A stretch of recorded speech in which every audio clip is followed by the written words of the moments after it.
আসসালামু আলাইকুম viewers, bike blog এইচের পক্ষ থেকে সবাইকে জানানো হচ্ছে আন্তরিক শুভেচ্ছা ও অভিনন্দন। তো ভিউয়ার্স, আশা করি সবাই ভালো আছেন। আলহামদুলিল্লাহ আমিও ভালো আছি। তো চলে আসলাম আজকে আরেকটি মডিফাই ভিডিও নিয়ে। আজকের ভিডিওটি হলো আপনার বাইকের ভাইব্রেশন একদম কমাই দেন, মানে এক কথায় ভাইব্রেশন থাকবে না। দ্বিতীয় কথা, টপ স্পিড বাড়বে। টপ স্পিড বাড়বে সেটা আমি আপনাদেরকে প্র্যাকটিক্যালে রাইড করে দেখাবো, এবং ভাইব্রেশন থাকবে না সেটা এখন আমি আপনাদেরকে প্র্যাকটিক্যালে দেখাবো। তো ভিউয়ার্স, একটা জিনিস আপনারা মাথায় রাখবেন, এই হিরো গ্ল্যামার বাইকটি কিন্তু আমাদের 125 বাইক।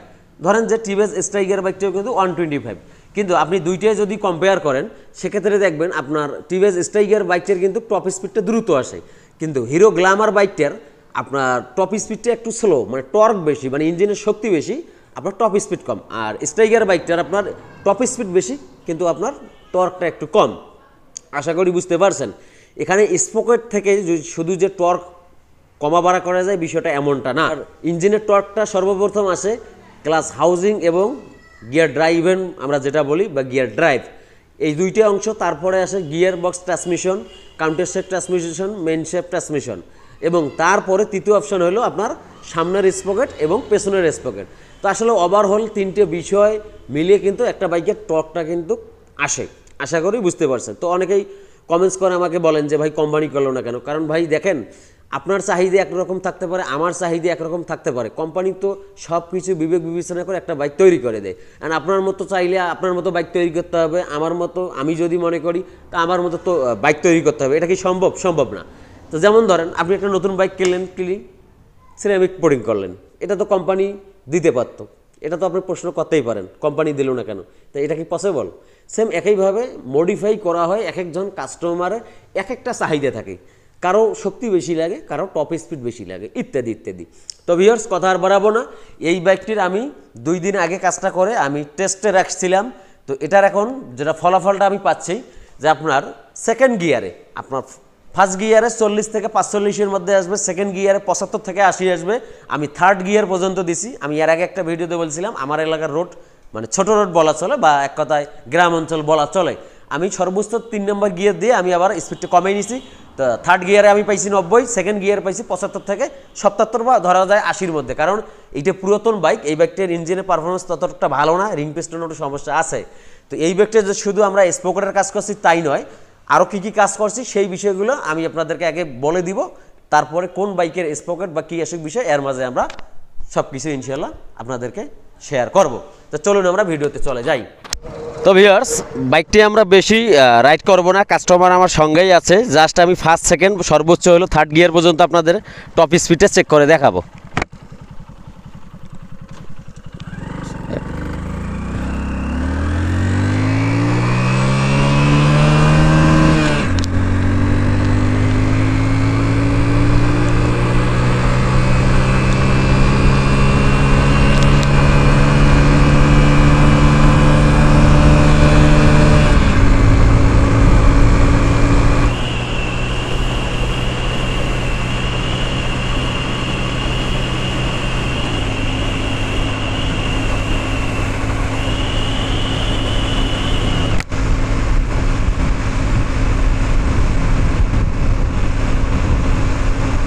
তো ভিউয়ার্স, এই গ্ল্যামার বাইকের সর্বপ্রথম যে কাজটা করতে হবে, আমাদের ক্লাসের ফ্রি ফিলেটা ঠিক রাখতে হবে। কারণ ম্যাক্সিমাম গ্ল্যামার বাইকের দেখা যায় যে গিয়ার শিফটিংটা হার্ড হয়ে যায়।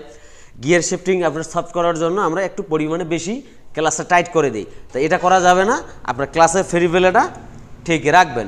দ্বিতীয় নম্বর বিষয় হলো যেটা আপনার ভালভ ক্লিয়ারেন্স বা ট্যাফেট ক্লিয়ারেন্স। তো ট্যাফেট ক্লিয়ারেন্সটা আপনার সঠিকভাবে করতে হবে।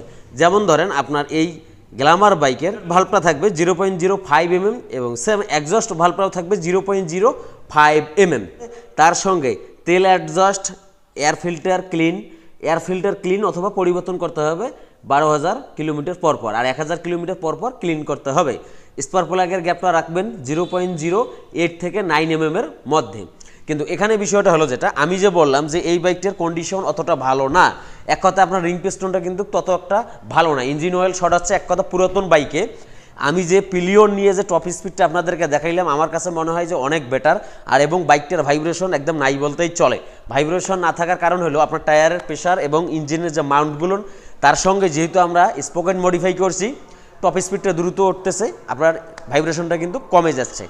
আশা করি বুঝতে পারছেন। ইঞ্জিন মাউন্টেনগুলোর আপনাদেরকে টাইট দিতে হবে, চুইনাম বা পেছনে ব্যাক সিসের নাটগুলো টাইট দিতে হবে। এগুলো লুজ থাকলে, বিশেষ করে নিচের নাটটা আমরা অনেক সময় দেখা গেল যে এইটা মেনটেন্যান্সটা কম হয়, নিচের নাটটা ভালো করে খেয়াল রাখবেন, এই নাটটা টাইট দিবেন। তার সঙ্গে টায়ারের প্রেশার রাখবেন পেছনে 35 PSI এবং ফ্রন্টে রাখবেন 25 PSI।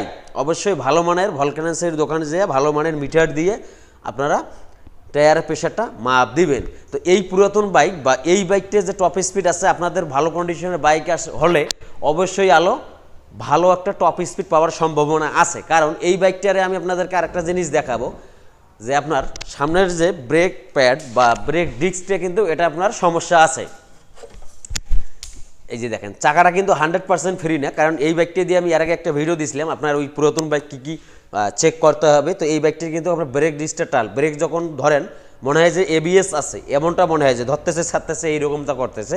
তো আপনার ব্রেক ডিস্কটাও টাল আছে, ব্রেক প্যাডটাও সমস্যা আছে টাল হওয়ার কারণে। তো চাকা ফ্রি থাকলে বা রিং পিস্টন ভালো থাকলে আপনার বাইকের ভালো পারফরমেন্স আরও পাবেন আশা করি, আপনাদের বাইকের যদি কন্ডিশন ভালো হয়। তো ইঞ্জিনের সাউন্ডে শুনুন।